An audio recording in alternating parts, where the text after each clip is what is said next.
This is a video presentation of the 2003 Haas mini mill. Got the spindle running right now.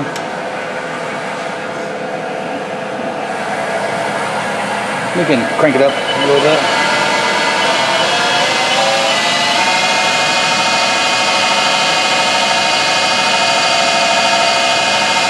And let's go back down a little bit. All right, go ahead and simulate a tool change.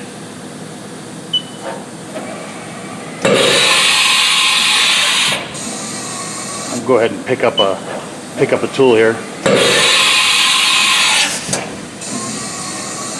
Next, we'll go ahead and run it through its paces here. Start with the x-axis.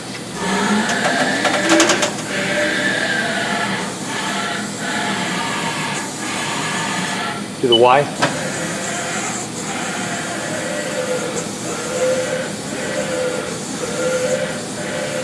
And then the Z.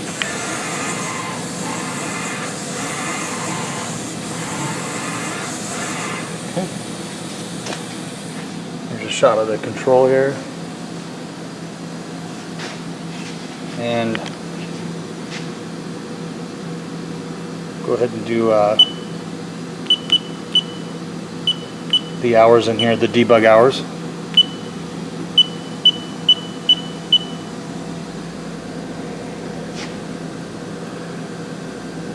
It's saying it's got spindle time 7535, motion time 12894. We do have the foot pads are in the box, the shipping brackets in the box. It does have the RS-232 port. This is also brushless, fourth axis ready, so that's there. We'll confirm this is serial number 30998. Here's a good look at the inside of the electrical cabinet. Another shot of the side here. We also have, oh, I mentioned that we do have the shipping bracket, so that will be installed. We have the manual. It's all, everything's there. I just looked through it. All the parameters and everything else. And this will conclude the video presentation of the 2003 Haas mini mill.